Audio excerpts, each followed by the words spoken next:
उन दो लोगों में से एक ये लड़का था जो कत्ल का मकसद ठीक से बता नहीं पा रहा है।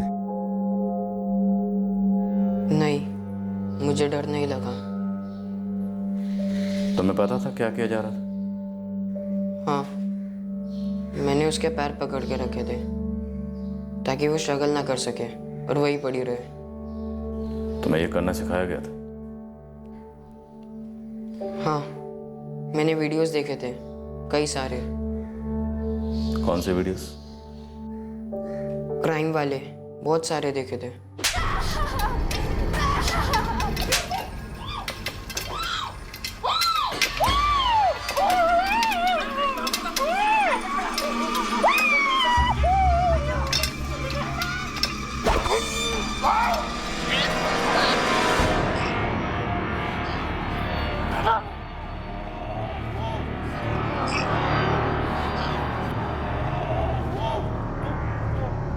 तुमने खुद से देखे थे या किसी ने दिखाए थे? तुम्हें पता भी है तूने एक मर्डर किया है। जब तुम वहां गए थे तुम्हें पहले से पता था कि तुम्हें उसको मारना?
दरअसल दिन में 2 बार तो माँ से बात हो जाती थी मेरी, लेकिन आज शाम को फर्स्ट टाइम ऐसा हुआ कि माँ फ़ोन उठा ही नहीं रही थी।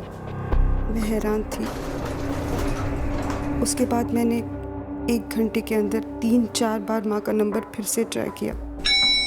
फिर मुझे लगा कि यहाँ आके देखती हूँ, तो मैं मेरे बेटे सौरभ को लेकर सीधे यहाँ पहुँची। माँ के घर की एक एक्स्ट्रा चाबी मेरे पास होती है। मैं दरवाजा खोलकर अंदर आई। माँ! नानी जिंदा नहीं है। मैंने फटाफट मेरे बड़े भाई प्रवीण को फोन किया। वो रोहिणी में ही रहते हैं। उसके बाद आपको फोन किया।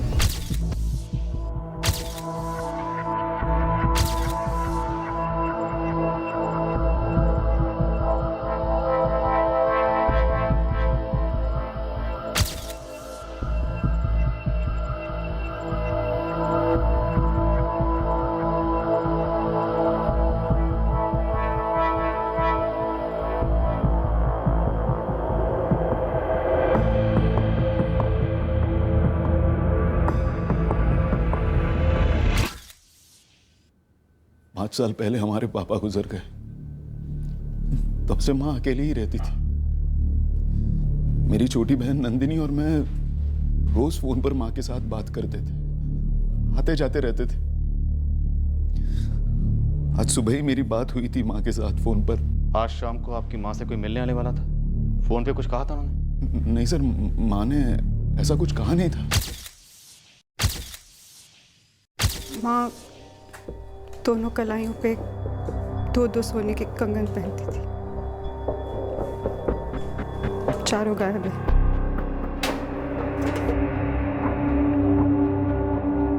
नहीं, ऐसा लग नहीं रहा कि कुछ लूटा है। यहाँ कोई गहने या कैश नहीं रखती थी वो? कुछ कैश पर्स में रखती थी खर्चे के लिए। वो है, चुराए नहीं गए। कल शाम के बाद आज सवेरे मैं माँ को कॉल करने ही वाली थी। रोज ही करती थी मैं, लेकिन हाथ सारे कामों में रह गया।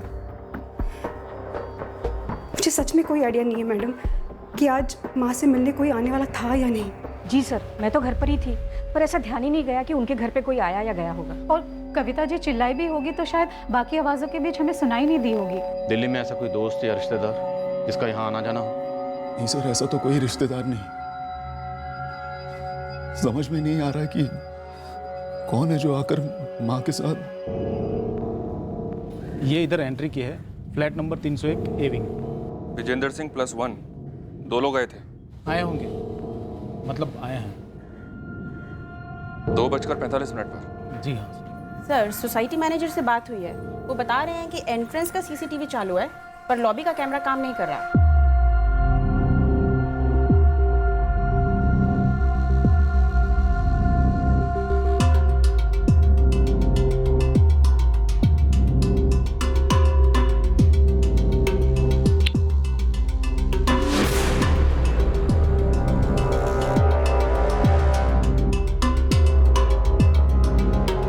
पीछे खड़ा हुआ यंग लग रहा है।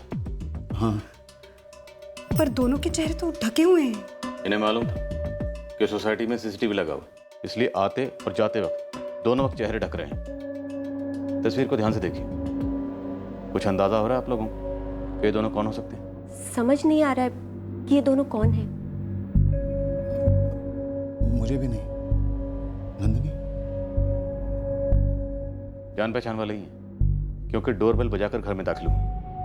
आपकी माँ ने इनके लिए चाय बनाई, घर में 2 चाय के कप मिले, किचन में बर्तन में दूध मिला और छन्नी में चाय की पत्तियां मिली। Ambe general store. आप कौन बोल रहे हैं? जी मैं मालिक किशन गुप्ता। आप?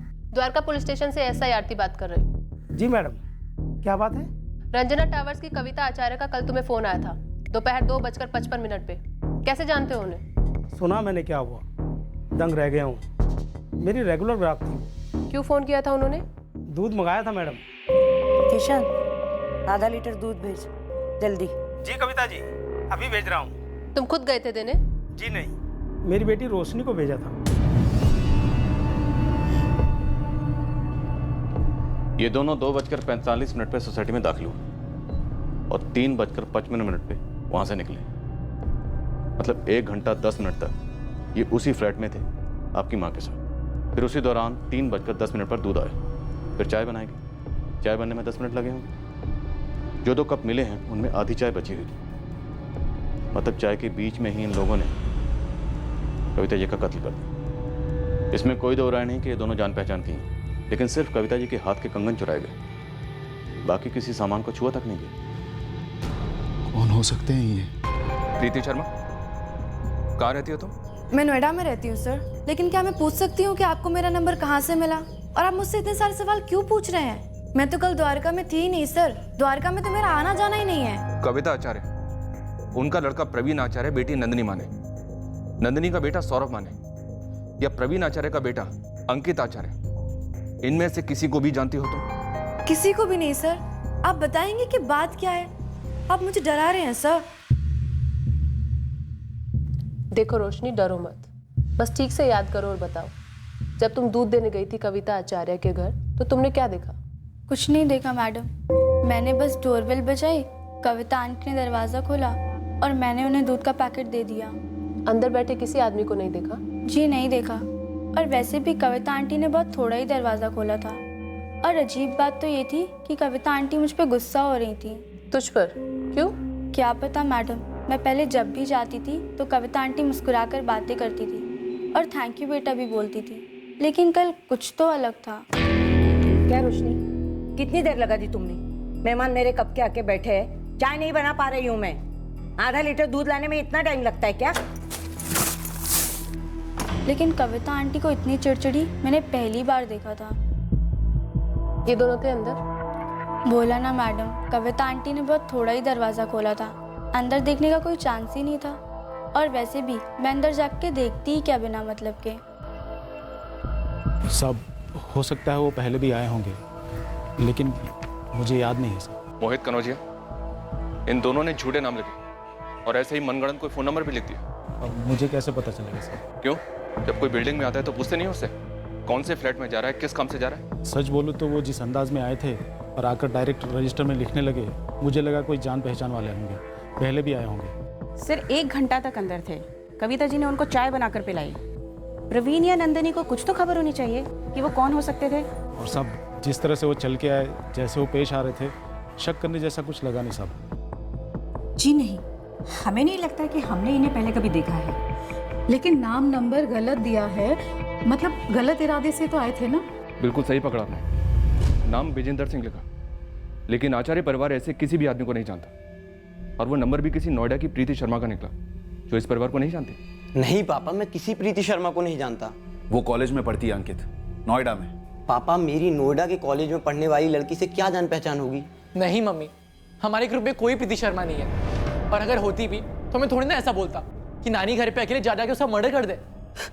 इन्हें देखा है कभी? जानता है इन्हें? नहीं मम्मी, नहीं जानता। नहीं मैडम, मैं इन दोनों में से किसी को भी नहीं जानती हूँ। हो सकता है इन्होंने ऐसे कोई नंबर लिख दिया हो और निकला मेरा नंबर। आपके उन सर ने फोन किया था, तब भी मैंने उन्हें यही कहा था। देखिए मैम, मेरी बेटी को कोई फंसा रहा है। प्रीति जो कह रही है कि ऐसे ही लिख दिया होगा, हो सकता है ये बात सच हो। लेकिन एक बात बताओ प्रीति, तुम्हें कोई किसी भी तरह से फंसाना चाहेगा? नो मैडम, मेरा तो किसी के साथ कोई पंगा ही नहीं है। कॉलेज जाती हूँ, घर आती हूँ, बस। किसी दूसरे कॉलेज में या ऑनलाइन ग्रुप में सौरभ माने या अंकित आचार्य नाम के बंदे से कांटेक्ट में आई हो? मैं आपकी कलीग को पहले ही बता चुकी हूँ कि मैं नहीं जानती हूँ मैम। देखिए मैडम, एक औरत की जान गई है, इसका हमें बहुत दुख है, पर प्लीज इस मामले में आप मेरी बेटी को मत घसीटिए। 2 आदमियों के साथ फाइट बैक क्या करती है बूढ़ी औरत? ऊपर से चाय बनाकर पिलाई। पहचान वाले इसने नहीं सोचा होगा कि गला काटने आए। सिर्फ कलाई से सोने के कंगन चुराए गए। चोरी वाले एंगल की तरफ गुमराह करने की कोशिश की गई। ये 73 साल की थी। किसी पहचान वाले ने ही घर के अंदर आकर ऐसे मार दिया। घर ही के अंदर की कोई अतीत की बात हो सकती है। सर जी, जिस तरफ से दोनों ने एंट्री ली थी, उस रास्ते पर मेरे बंदे सीसीटीवी खंगाल रहे हैं। सोसाइटी के लोगों से बात कर, पता कर कविता जी की लाइफ क्या थी, उनकी दिनचर्या क्या थी, क्योंकि ये मर्डर सीधा सीधा कोई पर्सनल एंगल वाला मर्डर ही लग रहा है। सर जी समझ गया, अभी लगा देता हूँ एक टीम। अच्छा, इससे पहले भी अगर तुम्हारी माँ फोन नहीं उठाती थी तो भी तुम यूं ही जाती थी सौरभ के साथ उन्हें चेक करने के लिए? हाँ, जाती। लेकिन वैसे माँ हमेशा ही फोन उठा लेती थी। 1 घंटा भर रिंग जारी थी और माँ फोन उठा नहीं रही थी। सौरभ ने भी ट्राई किया, फिर हम दोनों ने सोचा चलो देख ही आते हैं। पति कहाँ है तुम्हारे? 6 महीने से अशोक रायपुर में है। ट्रांसफर वहीं हुआ है उनका। आज शाम को आ रहे हैं। अच्छा, प्रवीण और तुम 2 ही भाई बहन हो, कोई और नहीं? जी नहीं। कविता जी प्रवीण के साथ क्यों नहीं रहती थी, या प्रवीण उनके साथ? सर, प्रवीण आचार्य हमारे यहाँ पे 9 साल से सीनियर अकाउंटेंट रहा है। ये प्रवीण आचार्य 10 जुलाई को ऑफिस में आया था। सर, आप यही पता करना चाहते हैं ना कि उसकी माँ के मर्डर के वक्त वो कहाँ था? ऑफिस में था या नहीं?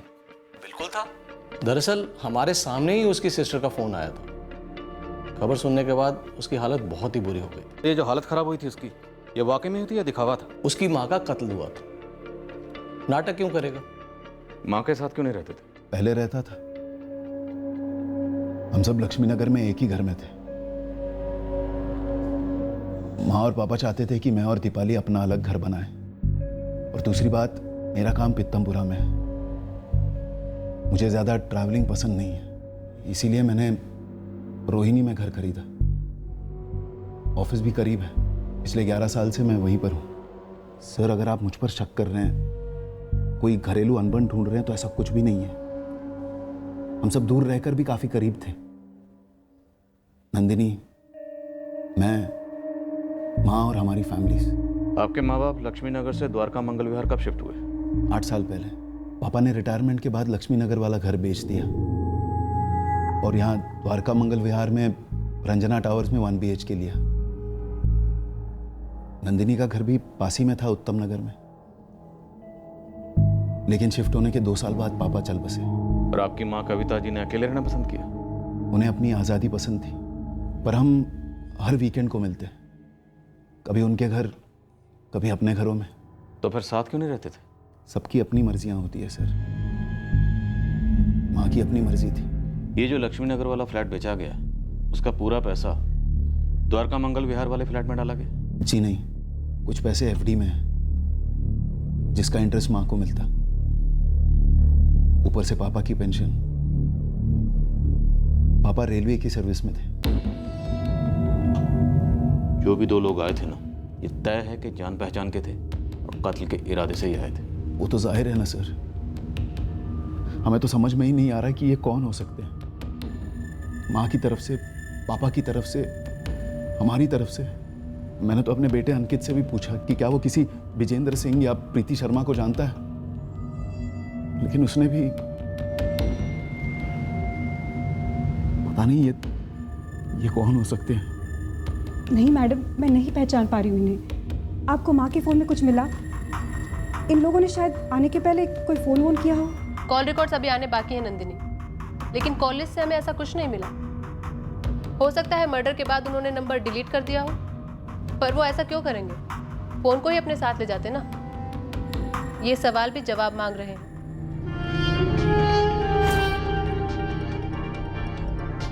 कविता आचार्य के फैमिली और सोसाइटी वालों के अनुसार कविता अकेले रहना पसंद करती, अपने में रहती।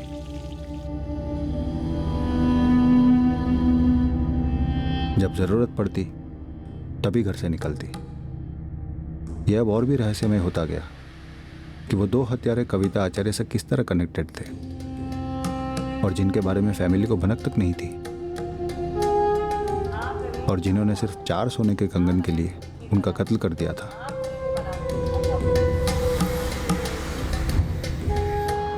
कविता की मीट सरिता जायसवाल से भी पूछताछ हुई। वही एक थी जो कविता के घर रोज आती जाती। मैडम, मैं इन्हें नहीं पहचान पा रही हूँ। एक जवान लड़का है और एक अधेड़ उम्र का आदमी दिखता है। ऐसे दो लोग कभी ना कभी घर पर आए होंगे।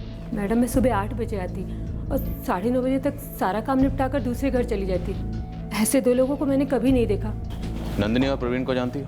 नंदिनी दीदी से कुछ बार मिली हूँ और प्रवीण साहब से एक आध बार। क्या कविता जी ने कभी बातों बातों में तुमसे कभी किसी घरेलू अनबन का जिक्र किया था?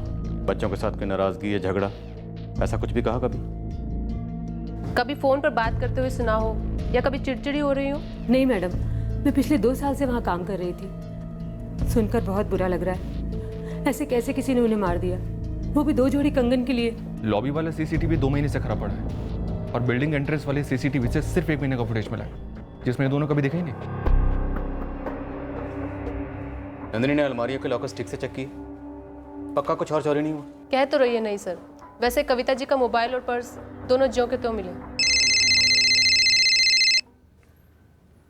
हाँ गुरु बोल। रंजना टावर के बगल में एक दुकान की सीसीटीवी से कुछ मिला है। दोनों है? जी सर, टैक्सी में आए थे।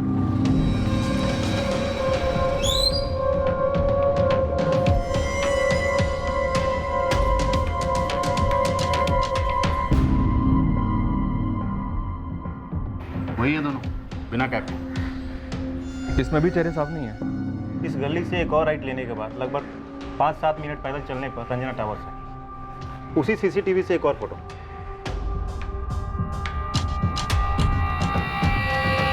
सर, इसमें भी चेहरे छुपाए हुए हैं। शायद टैक्सी रोकते वक्त नजर पड़ी होगी सीसीटीवी पर, और सोसाइटी की सीसीटीवी के बारे में पहले ही जानते होंगे। मतलब कविता आचार्य घर पे पहले भी आए होंगे। लेकिन सर जी, टैक्सी का नंबर साफ साफ दिखाई दे रहा है। मेरे बंदे टैक्सी वाले को ढूंढ रहे हैं, शायद वो बता सके कि कहाँ से उठाई थी सवारी इन दोनों की। जैसे कुछ खबर मिलती है फौरन इत्तला कर। दीपक, जब तक टैक्सी वाला हाथ लगता है, तुम प्रवीण के बेटे अंकित और नंदिनी के बेटे सौरभ, दोनों पर नजर रखो। इन दोनों कातिलों में से ये लड़का जवान लगता है इसलिए। ये कंगन चोरी वाला एंगल मुझे शुरू से अटपटा लग रहा। ये दोनों उस घर पर तकरीबन 1 घंटा 10 मिनट तक थे, फिर भी सिर्फ कंगन चुराए और कुछ भी नहीं। सर, इस लड़के के साथ जो आदमी था वो हो सकता है ये कविता आचार्य उस लड़के को जानती हो और वह लड़का उस आदमी को अपने साथ लेकर आया हो।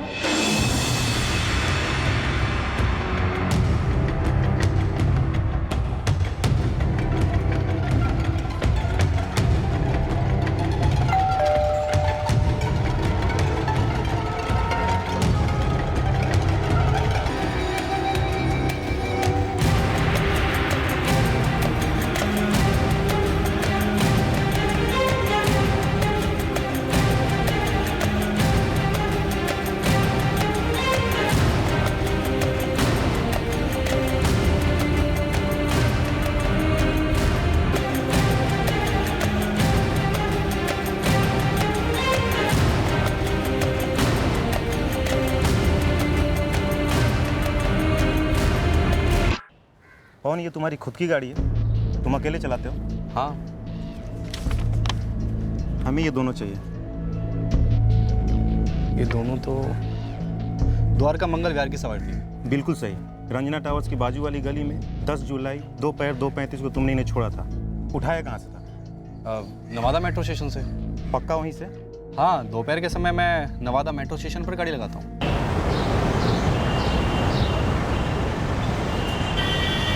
जी साहब। द्वारका मंगल विहार चलोगे? चलेंगे ना, बैठो। हाँ, थे तो यही दोनों, लेकिन चेहरा कौन याद रखता है? तुमने इन्हें नवादा मेट्रो स्टेशन से उठाया था या स्टेशन से दूर? टैक्सी लाइन में। मैं तो हमेशा टैक्सी लाइन में होता हूँ। सर जी, नवादा मेट्रो स्टेशन की सीसीटीवी फुटेज को एक बार चेक करना जरूरी है। शायद स्टेशन से बाहर निकलते वक्त उनका थोड़ा छप गया हो सीसीटीवी में। ठीक है, मंगवाता हूँ। तब तक तू अपनी टीम को अंकित आचार्य और सौरभ माने पर लगे रहने के लिए बोल। टैक्सी वाली फोटो नंदिनी और प्रवीण दोनों को दिखाई। सस्पेक्ट्स ने टोपी भी नहीं पहनी थी, लेकिन दोनों नहीं पहचान पाए। पहचान नहीं पाए या पहचानना चाहते ही नहीं? फोन रिकॉर्ड से भी कुछ नहीं मिला। कविता आचार्य या तो नंदिनी से बात करती थी या प्रवीण से, या फिर पोते अंकित और नवासे सौरभ से। तो इन दोनों के फोन नंबर्स फैमिली के किसी और के फोन में होंगे? नहीं सर, प्रवीण और नंदिनी के फोन रिकॉर्ड से कुछ भी सस्पिशियस नहीं मिला, ना ही अंकित और सौरभ के फोन रिकॉर्ड से। तो फिर इस कत्ल का मकसद क्या हो सकता है? ये कत्ल सिर्फ 2 जोड़ी सोने के कंगन के लिए तो नहीं हुआ होगा। और क्या एंगल हो सकता है? सर, ये आचार्य फैमिली पहले लक्ष्मी नगर में रहती थी। शायद वहाँ कुछ हुआ हो और ये दोनों भाई बहन हमसे छुपा रहे हो, या फिर कुछ ऐसा जो इनसे छूट गया हो। हमारे लक्ष्मी नगर वाले घर का एड्रेस? आप लोग पहले लक्ष्मी नगर में ही रहते थे ना? जी हाँ, लेकिन वो घर तो 8 साल पहले ही बेच दिया था। कोई बात नहीं, आप एड्रेस दीजिए प्लीज।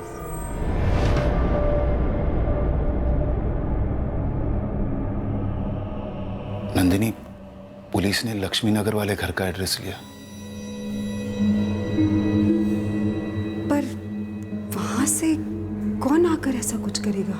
किराने वाले की लड़की रोशनी, जो घर पर दूध देने आई थी, उसने स्टेटमेंट दिया है कि माँ गुस्से में लग रही थी।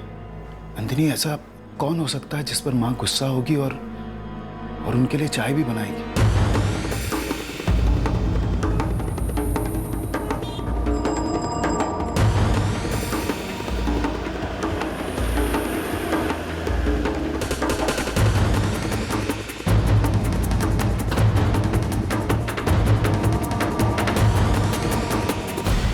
कल हम अंतिम संस्कार में गए हुए थे। बहुत ही दुख हुआ मैडम। अभी यकीन नहीं हो रहा है कि कविता जी के साथ ये सब कुछ हो गया। हमें बताया गया जब आचार्य परिवार यहाँ रहता था तो गणेश जी आप और दिव्या जी आप दोनों उनके काफी करीब थे। सालों की दोस्ती थी, एक परिवार जैसे। जब वो लोग यहाँ से अपना घर बेच कर गए थे तो बहुत तकलीफ हुई थी हम लोगों को। बहुत ही अच्छे लोग थे मुकेश जी और कविता जी। ये किसने किया है मैडम? इन्होंने।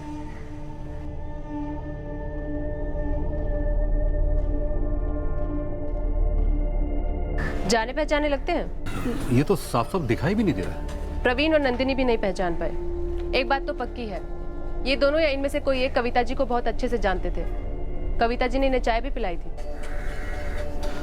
अपने संजीव जी? क्या वो बता सकेंगे? उनका मुकेश जी के घर काफी आना जाना था। अगर ऐसा कोई है जिसके बारे में प्रवीण और नंदिनी नहीं जानते तो शायद संजीव जी जरूर बता सकेंगे। ये संजीव जी का घर कहाँ है? जी वो तो 2011 में यहाँ से चले गए थे। मुकेश जी से बड़ी गहरी दोस्ती थी उनकी। यहीं सामने बैठकर तो उनका कैरम चलता था। ये लो चौका। मेरे बात बड़े फॉर्म में हो। ऑलवेज। वाइट आपके लिए बहुत लकी है। क्या बात है? गेम अब तक चल रही है। एक और चाय भिजवा दूं? अरे पूजा, चाय के साथ में तेरे स्पेशल वाले पकौड़े भी भेजना। हाँ। ये मेरा sixer. Sanjeev Parekh share market line में काम करते थे। अभी का उनका पता तो मालूम नहीं, पर उनकी माँ ग्रीन पार्क में रहती है। वो संजीव जी तो आउट ऑफ दिल्ली सेटल हुए हैं। हाँ, ऐसे ही कुछ सुना था। संजीव पारेख की माँ का एड्रेस है आपके पास? जी नहीं, उनका एड्रेस तो नहीं है, पर एक बार उसने बताया था कि वो बेसिकली दिल्ली का रहने वाला है और उसकी माँ ग्रीन पार्क वाले गुरुद्वारे के आसपास कहीं रहती है। उनकी माँ का नाम याद है आप लोगों को? एक बार संजीव जी की वाइफ पूजा ने बताया था। सावित्री नाम है, सावित्री पारेख। कोई संजीव पारेख जो आपके पिताजी के अच्छे खासे दोस्त हुआ करते थे लक्ष्मी नगर में। हम उन्हें ट्रेस कर रहे हैं, शायद वो इन दोनों के बारे में कुछ बता पाए। पर हैरानी इस बात की है कि आप और नंदिनी अब तक इन दोनों को नहीं पहचान पाए। हम भी यही सोचकर काफी परेशान हैं सर। एक एक रिश्तेदार, दूर का ही सही, सभी के बारे में सोच रहे हैं। कहीं कोई ऐसा रिश्तेदार तो नहीं जिसके टच में हम ना हो पर माँ हो। ऊपर से मुझे अजीब लग रहा है कि आपको माँ के फ़ोन रिकॉर्ड से भी क्यों कुछ नहीं मिला। कम से कम इन दोनों के चेहरे अगर साफ दिख जाए तो हम अंदाज़ा लगा पाए कि ये दोनों हैं कौन। लगे हुए हैं सर।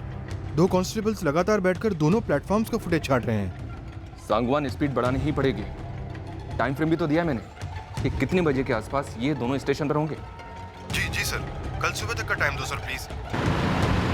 दूसरी ओर हम संजीव पारेख की मां का घर ढूंढ रहे ताकि उनके जरिए हम संजीव तक पहुंचे और संजीव शायद इन दोनों को पहचान ले। हमने इलाके के सारे ज्वेलर्स को कविता आचार्य के कंगन के फोटोग्राफ्स पहुंचा दिए ताकि अगर कातिलों ने बेचने आए तो हमें तुरंत इन्फॉर्मेशन मिल सके। हमारी तकदीर अच्छी थी कि हम संजीव पारेख का घर ढूंढ पाए ग्रीन पार्क।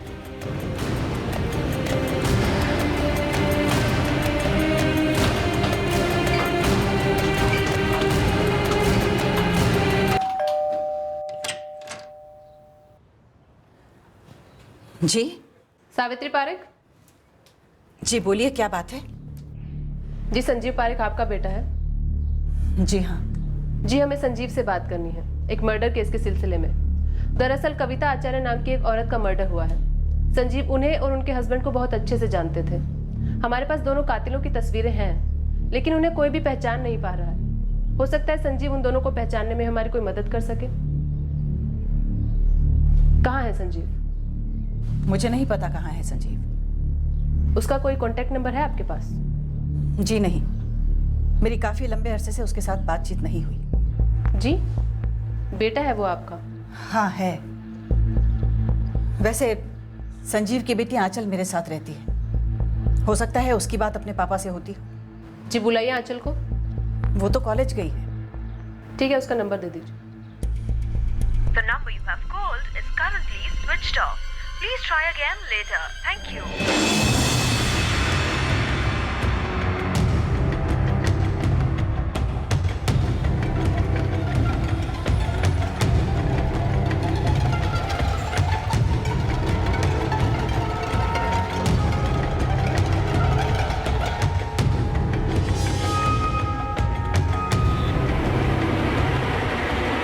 हमने कविता आचार्य के पोते अंकित आचार्य और नाती सौरभ माने पर कड़ी नजर रखी। कत्ल के दिन 10 जुलाई को वो दोनों कहाँ थे, क्या कर रहे थे, हर एक डिटेल निकाली, पर हमें अब तक उन दोनों के खिलाफ कुछ भी नहीं मिला था।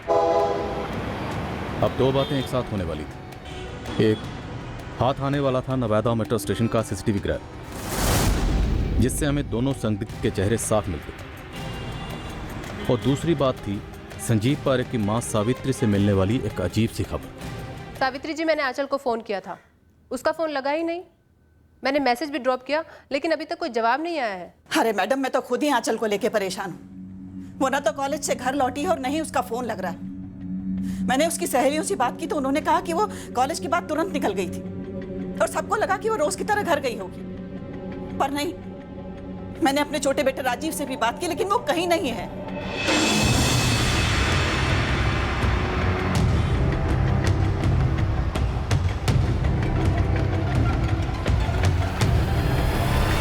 सर, मैंने सावित्री जी से कहा है कि हम आंचल के कॉल रिकॉर्ड्स तुरंत मंगवा रहे हैं और उनसे कहा है कि वो आंचल की सहेलियों से दोबारा बात करें।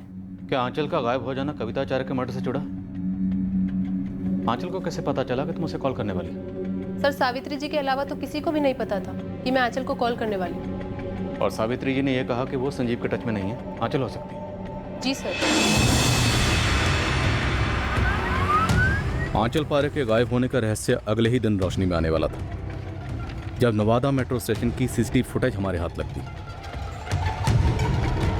इसके पहले कि हम कविता आचार्य की फैमिली से पूछते कि वो 2 कातिल कौन थे, हमें उनकी असलियत पता चलने वाली थी। फोन बंद आ रहा है उसका।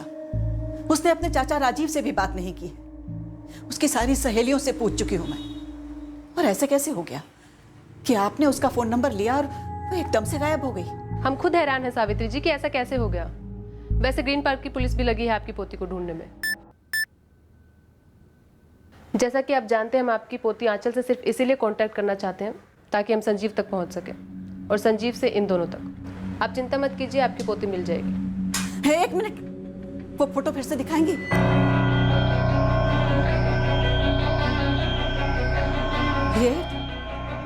ये तो मेरा बेटा संजीव है और साथ में मेरा पोता समीर, आंचल का छोटा भाई।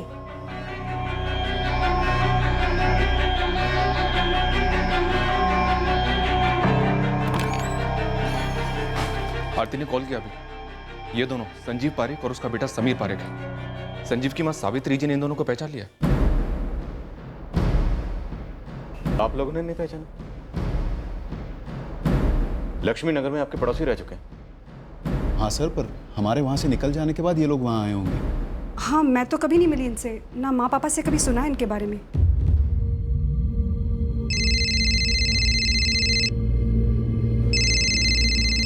सावित्री जी, आपका फोन।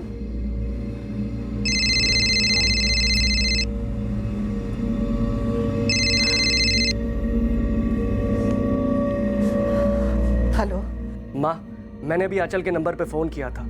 संजीव भैया ने फोन उठाया। राजीव कहाँ है संजीव, और आंचल कहाँ है? उन्होंने कहा वो दोनों ठीक है और बोले दोबारा फोन मत करना। हाँ राजीव। संजीव भैया, आंचल का फोन आपके पास है? कहाँ है वो? आंचल मेरे साथ है, बिल्कुल ठीक है। और सुन, दोबारा फोन करने की जरूरत नहीं। लेकिन भैया, आगे कुछ बोला नहीं और फोन काट दिया, और तब से फोन फिर से स्विच ऑफ है। राजीव, संजीव और समीर ने किसी का कत्ल कर दिया है। क्या? कत्ल कर दिया? किसका? माँ, ये क्या कह रही हैं आप? कहाँ है संजीव? आंचल है साथ में? समीर भी साथ है? राजीव को कुछ नहीं बताया उसने कि कहाँ है, बस फोन काट दिया। और वो औरत जिसको मार डाला,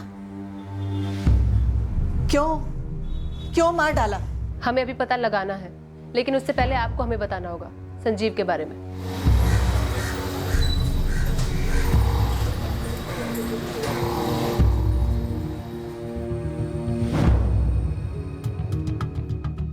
गणेश भाई, ये संजीव पारीक और उसके बेटे ने माँ को क्यों मार डाला होगा? मुझे नहीं पता प्रवीण। ये संजीव तो काफी करीब था तुम्हारे मम्मी पापा के। उसकी कविता जी के साथ ऐसी क्या दुश्मनी हो गई? अब आधा मेट्रो स्टेशन से बाहर आए और फिर टैक्सी लेकर द्वारका मंगल विहार तक आए और कविता जी की सोसाइटी से कुछ दूरी पर उतर गए और फिर चेहरा छुपाकर सोसाइटी के रजिस्टर में फर्जी नाम और फर्जी नंबर लिखकर फ्लैट तक पहुंचे। फिर वही कर गए जो करने आए थे, कविता आचार्य का कत्ल। मुझे कोई कारण नहीं दिख रहा सर, इतनी अच्छी दोस्ती थी। संजीव की बेटी आंचल भी गायब हुई कल, और अब वो संजीव के ही साथ है। गणेश भाई, इस संजीव पारेख का माँ पापा से कोई झगड़ा हुआ था क्या? नहीं, होता तो इनाम पहले बता देते। सर, मैं सावित्री पारेख और संजीव के छोटे भाई राजीव पारेख के साथ वहाँ आ रही हूँ। ये लोग कह रहे हैं इन्हें कोई आइडिया नहीं संजीव ने ऐसा क्यों किया। ठीक है, हम उनसे पता करते हैं कि संजीव अपने बेटे समीर और बेटी आंचल को लेकर कहाँ जा सकता है। तुम उनसे पता करो संजीव की पत्नी पूजा कहाँ है। पूछा मैंने सर। सावित्री जी कह रही हैं कि पूजा संजीव को 3 साल पहले ही छोड़ चुकी थी। गणेश जी, दिव्या जी, पूजा ने 3 साल पहले संजीव को छोड़ा। आप लोगों को कुछ आइडिया है कि पूजा इस वक्त कहाँ हो सकती है? हमें कैसे पता होगा सर? हमें तो ये भी पता नहीं था कि पूजा ने छोड़ दिया। कविता जी ने आप दोनों से संजीव पारेख का कभी जिक्र नहीं किया? नहीं सर, मुझसे तो कभी नहीं किया। मुझसे भी नहीं, पर ऐसी भी क्या अनबन, कितनी भयंकर तरीके से माँ को।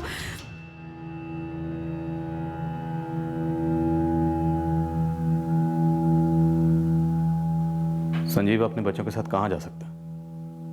इससे पहले कहाँ था वो? सर, एक्चुअली हमें संजीव भैया के बारे में कभी भी कुछ भी पता नहीं रहता है। बस 2 साल पहले उन्होंने बच्चों को माँ के पास भेज दिया, हाथ में एक चिट्ठी थमाकर।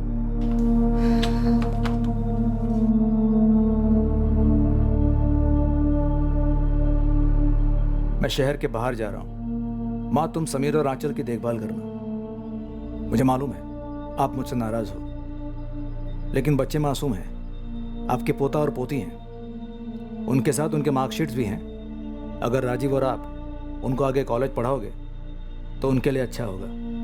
संजीव। और उस चिट्ठी में कोई अफसोस वफसोस कुछ नहीं था, ना थैंक यू ना सॉरी, बस एक रिक्वेस्ट थी। ऑर्डर ही समझिए कि आंचल और समीर की देखभाल हम लोग करें। फिर माँ ने देखभाल शुरू की, मैंने भी मदद की, स्कूल में एडमिशन वगैरह करवाया। खून है हमारा। फिर अचानक 6 महीना पहले संजीव भैया आए और समीर को लेकर चले गए, पढ़ाई वढ़ाई सब छुड़वा कर। क्यों ले जा रहा है, क्यों पढ़ाई छुड़वा रहा है, कुछ भी नहीं बताया।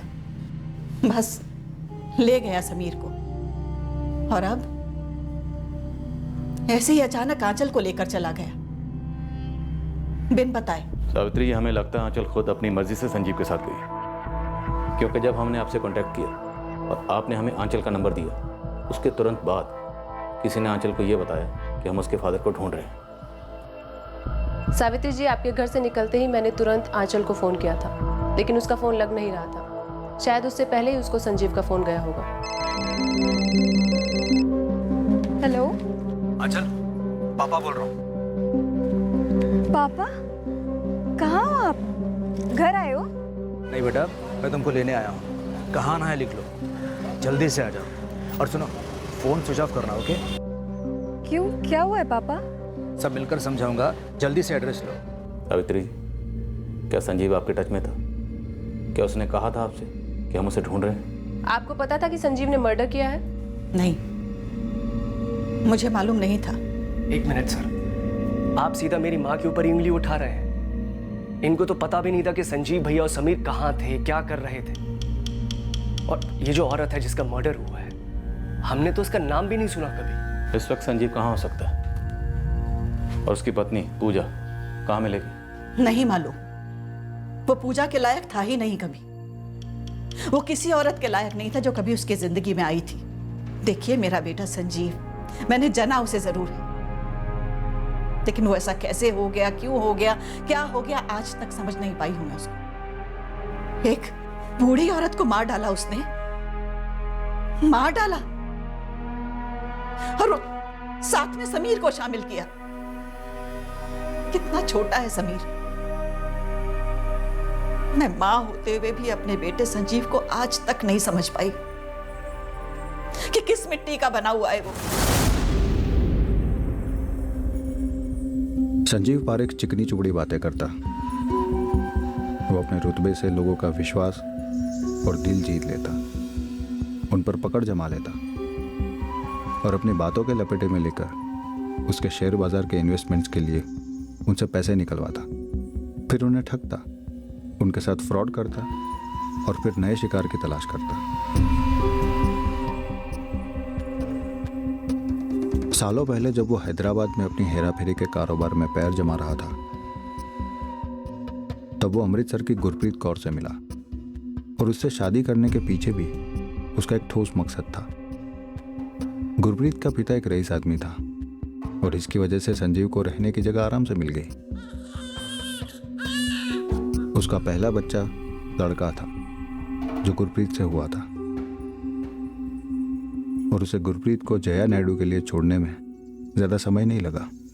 एक तो वो हमारे जात की नहीं थी, ऊपर से डिवोर्सी थी। पति छोड़ा था उसने अपना, घर तोड़ा था अपना संजीव के लिए।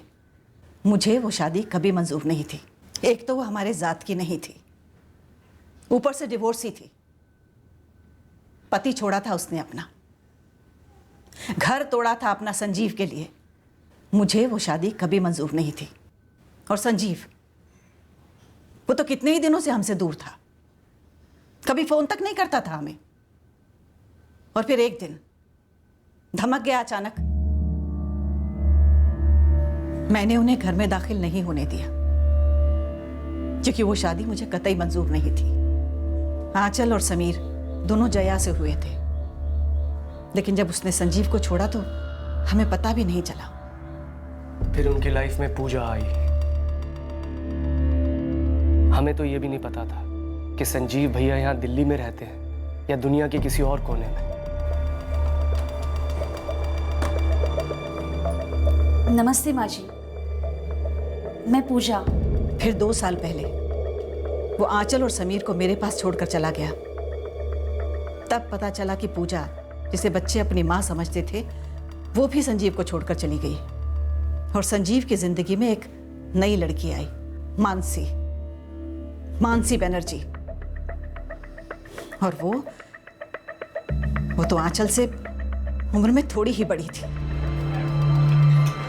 आंचल, समीर, मानसी से मिलो। हाय आंचल। हाय समीर। अब से ये हमारे साथ ही रहेंगी।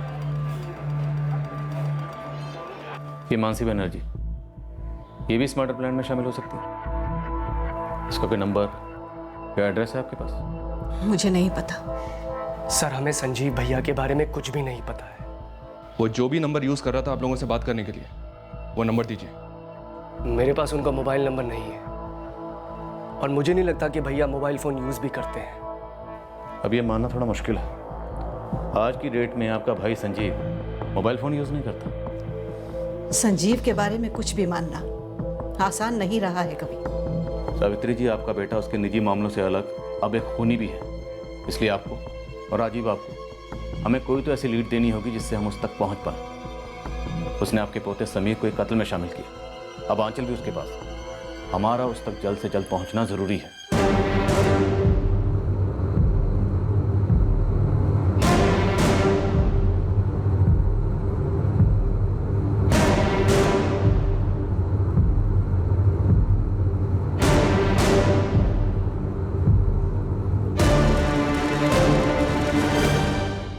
हमारे पापा कहाँ हैं? मुझे नहीं पता, पर वो आएंगे मुझे लेने। उन्होंने कहा था सब लोग उनके पीछे पड़े हुए हैं। उन्होंने मुझे रुकने के लिए कहा था। मैं उनकी वेट करूंगा। वो आएंगे और मुझे अपने साथ ले जाएंगे। पापा। क्या आंचल भी तुम्हारे इस मर्डर प्लान में शामिल थी? तुम लोगों ने कविता आचार्य का मर्डर क्यों किया? संजीव पारेख तक पहुंचना आसान नहीं होने वाला था, पर ना पहुंचने की कोई गुंजाइश ही नहीं थी। एक तो वो खूनी था, दूसरा हमें यह जानना था कि कविता आचार्य के कत्ल के पीछे उसका मकसद क्या था, और उसने इस संगीन जुर्म में अपने बच्चों को क्यों शामिल किया। क्या वो वाकई में शामिल थे? अतीत का ऐसा क्या मसला था जिसके चलते ये कत्ल हुआ? संजीव पारेख की खोज और उसका नतीजा अब कल के एपिसोड में देखेंगे, इस केस के दूसरे और आखिरी भाग में। और इस खोज का नतीजा होगा एक चौंकाने वाली सच्चाई जो इस कत्ल की वजह बनी। जय हिंद।